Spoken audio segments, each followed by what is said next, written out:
做自由的模型 TCG 为您分享。Hello， 大家好，欢迎各位收看这一期的魔安分享。本期和各位分享的是这一款突然出现的新厂特燃工业哨兵。从这个产品的最初热度来看，玩家还是比较吃这一套的，包括它的造型处理，至少比各种风火怪要好上那么一点点。不过本款模型在外观上还是有很多地方是按照以太金为杰斯塔 GK 进行改造的，最后改出来的这个东西对我来说看上去还是有一些怪。本款模型的现货价格拼多多168元左右，闲鱼148元左右不包邮，不过有江浙沪包邮的连接。同时很多玩家针对于这款模型目前评价两极分化的状态难以判断，这里我就不卖关子，直接下一个我个人的定论，除了外观之外全身都是问题的敷衍产品。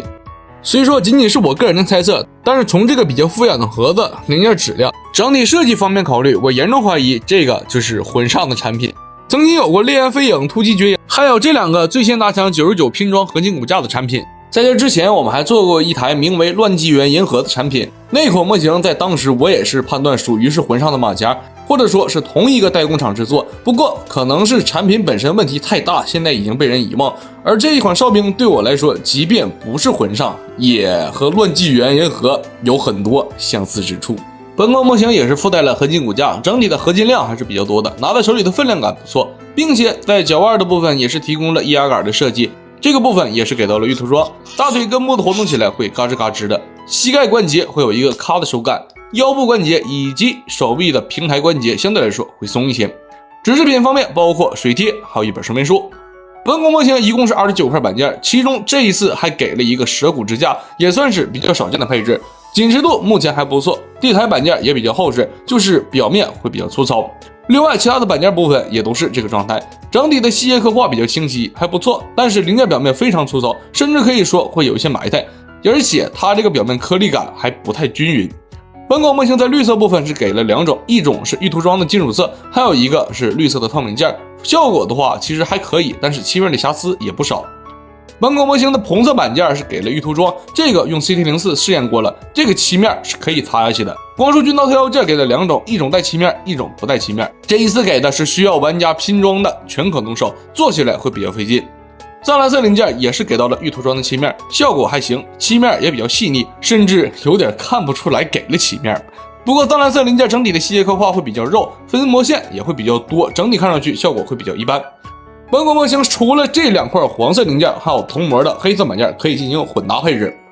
灰色和白色零件细节刻画相对来说会比较清晰，零件边缘的飞边会多一些。本款模型的内容物包括主体、各种武器配件、支架地台、连接件以及一大堆的配件。配件里边主要包括全身的黑色条纹和部分黑色零件是可以提供的黄色版本，最好的状态就是混搭。透明件的部分就需要看各位的需求了，剩下的就是纯粹为了开模省事儿多出来的零件。本款模型的高度是21厘米，对比高达的话算是一个中小型的 GT。按照这两年圈子的状态，这个时候应该会有人吐槽，哎呀，你这都什么都和高达比，国模是国模，高达是你爹呀，你总用国模和高达比。对我来说，其实就当是用大家比较熟悉的东西来简单的做个参考就好了，多的就不用去考虑了。本款模型提供了两个头部，可以理解为一个吉姆头，一个高达头。首先来看一下墨镜机体的头部，喊了这么久的墨镜机体终于也是做出来了。眼睛部分可以选择透明件或者是玉涂装两个版本，并且眼睛零件内部的监视器也是有一定的细节刻画，感兴趣的也可以补色处理一下。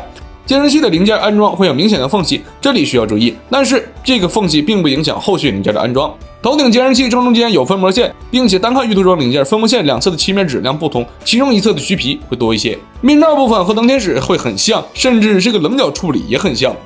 头部两侧的耳机部分是提供了双份，可以选择进行更换。这一次我个人比较满意的就是这个类似于狙击型吉姆一样的可动目镜，并且在扣时状态下也算是严丝合缝，当前这个造型要比墨镜状态好上一些。另外这个高达头的话，我说一下我个人的看法，真的是有点丑啊，两个眼睛的间距会很大，面颊两侧的刻线几乎都是糊的，金色天线安装会非常紧，需要处理。这个头我个人真的不喜欢。脖子部分是单独的零件，并且脖子下端也有一个侧摆活动角度，整个头部的活动性做的还是比较不错的，摆动的肯定是够用的。参考了一下网图，哨兵的胸部和杰斯塔 GK 的轮廓是基本上保持了一致，不过除了胸部上方的这两个零件，剩下的在细节部分都是有进行更改。胸部这个部分不出意外的话应该是加尔桑，但是这个零件内部啥也没有，并且零件设计上压根就不能展开。胸部骨架正常是设计了3个弯腰位点，分别是胸部上方、中间和胯部连接的这3个关节，但是上端的关节紧实度会比较一般，在后续安装背包的时候会尤为明显。腰部的侧摆关节紧实度还可以，在安装完外甲之后，上端和中间的弯腰关节几乎是没有可动的，被外甲的限制会很大。不过得益于裆部前端装甲可以独立翻折，也能提升一部分的弯腰可动。腰部的平转是柱形卡榫连接，并且这个部分的手感也是非常的生涩。胸部上方这里的线条我没太看懂，是分模线还是原本想做成刻线，但是压根没做出来的状态。前后裙甲的抬起活动没有什么太大的问题，结构都是一样的。不过各个部分的白线零件会比较松，前后裙甲都是需要进行加固。裙甲内衬的细节刻画比较不错，这个我个人是很喜欢。不过从这里也可以看得出来，零件边缘是很薄的，料子还偏软，给我的观感就是感觉用了比较垃圾的料子。这里可能还看不出来，但是从侧裙甲开始，问题暴露的就会比较多了。前裙甲和侧裙甲的质感完全是两个状态，侧裙甲的划痕和质感表现会很差，同时侧裙甲也是可以进行小幅度展开，不过上方的这几个零件固定效果会比较松，需要加固。另外为了展开方便，建议对这两个孔位进行扣孔。侧裙甲内部可以挂载2把手枪，但是手枪这个细节和表现，我只能说你们自己看吧，直接插进去就可以进行挂载，不过会有些晃荡。侧裙甲的根部也是带有折叠关节，可动角度会比较多。肩甲的结构设计会比较简单，前后装甲有小幅度的抬起可动，肩甲整体是有可动结构，侧面装甲也是可以进行活动。不过这个部分的左右和零件会有明显的缝隙，并且可以看到这个地方的毛刺和飞边会比较多。上臂侧面的零件设计会很差，这个部分拼接缝隙正好在中间，而且由于零件精度的问题，缝隙会比较明显。小臂这个部分从后面看卡榫也是没有完全安装到位的，部分卡榫的精度处理确实会比较差。这个部分安装了光束件的键柄，可以直接安插特摇件进行使用。特摇件是提供了2种样式，这个前面已经说过了。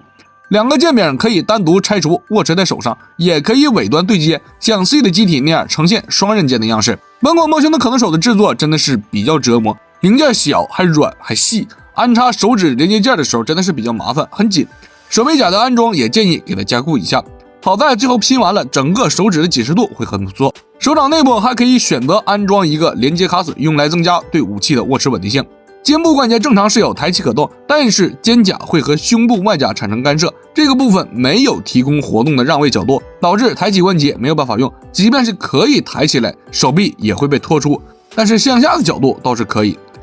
由于肩甲侧面装甲的干涉，手臂平台最多只能达到90度左右，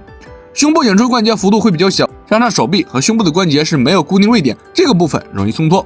手臂的平转和上臂的平转没有什么太大的问题，手肘部分上下都有一段拉伸设计，能够提升屈肘的活动角度，但是这个肘部关节会非常紧，活动的时候要注意了。腿部最大的问题就是脚腕前端这个装甲的添加非常多余，正好卡在了这个中间，阻碍脚腕的可动，并且拆除以后将内部的连接件进行收纳，也完全不影响整体的外观，纯有点多余了。或者内部的连接件你再给它延长一下也是可以的。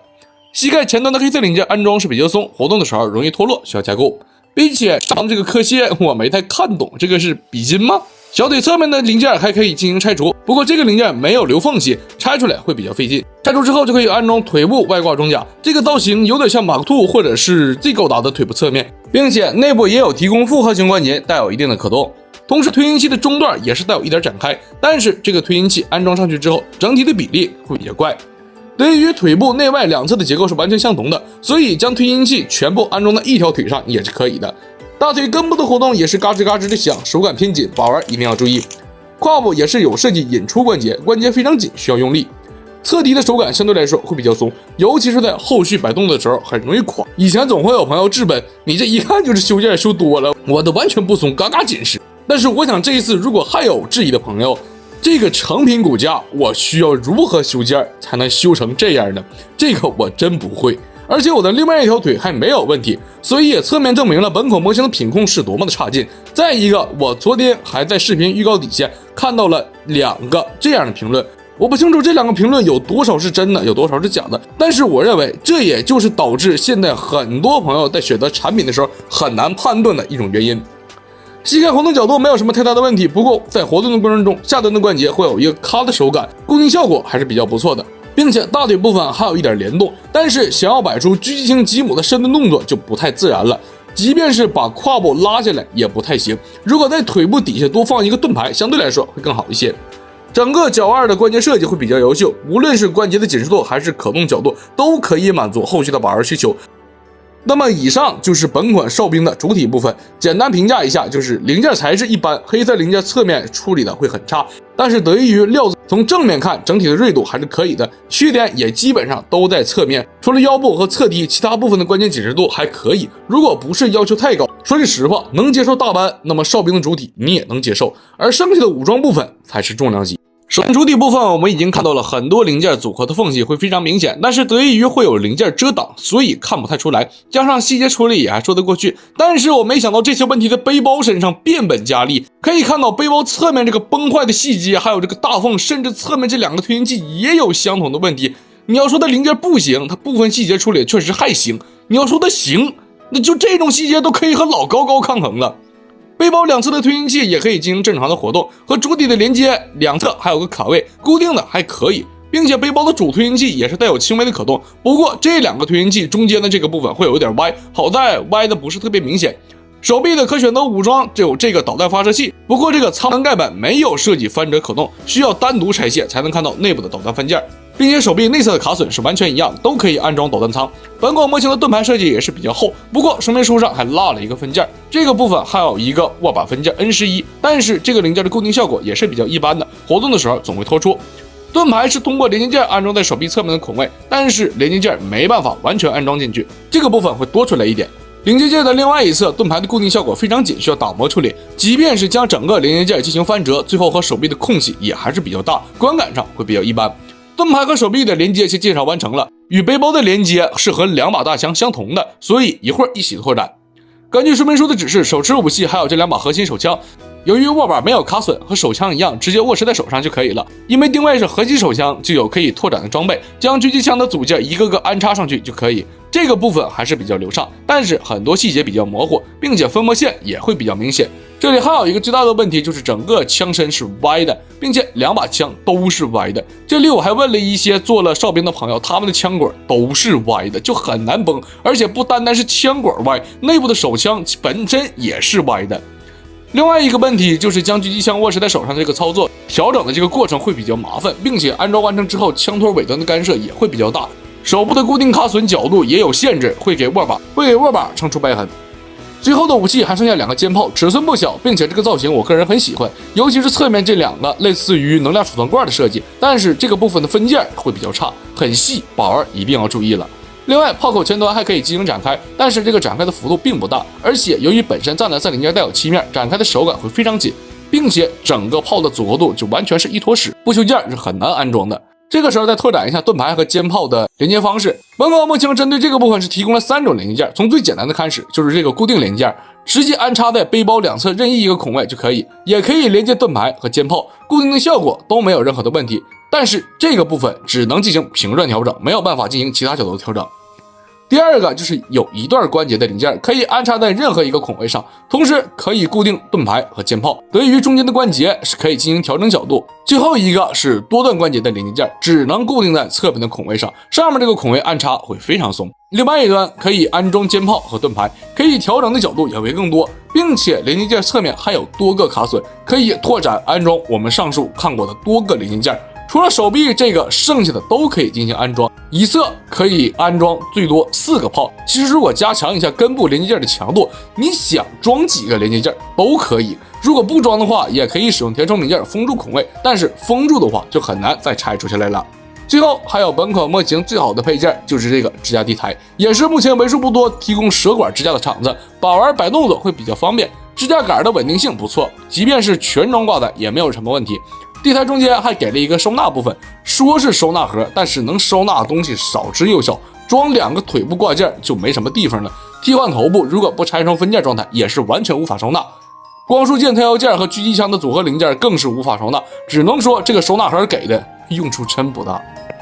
那么以上就是这一款模型的全部内容了。先总结一下我个人的观点，主体部分除了腰部关节以及侧踢关节以外，剩下的关节紧实度都还可以，正常把玩没有什么太大的问题。但是部分零件左右和的缝隙，还有这种模糊的细节刻线，都在告诉我这一款模型的质量本身很一般。双头雕和腿部装备的提供增加了可玩性，但是天线都做的实在是太丑了。当然了，这个是我个人的观点。背包和武器配件的缺点过于明显，拉胯的组合度、拉胯的细节表现，甚至枪的模具精度还是歪的状态，无论是在制作还是最后的保玩体验上，对我来说都是非常差的。至于价格，在不考虑外观的情况下，神域的素质表现甚至要比哨兵还要好。但是如果这个玩意儿呢，真的和乱纪元银河是一个厂的，那确实要比之前那个银河好上一些。主要是关节的稳定性有提升，但是零件质量还是一样的烂。最突出的优点可能就是完成以后的外观锐度要好一些，整体的观感对我个人来说要比各种方块怪来的要更舒服。不过我也看到很多玩家针对于这一款模型的评论，大概了解了一些针对评论两极分化的问题看法。首先在外观上接受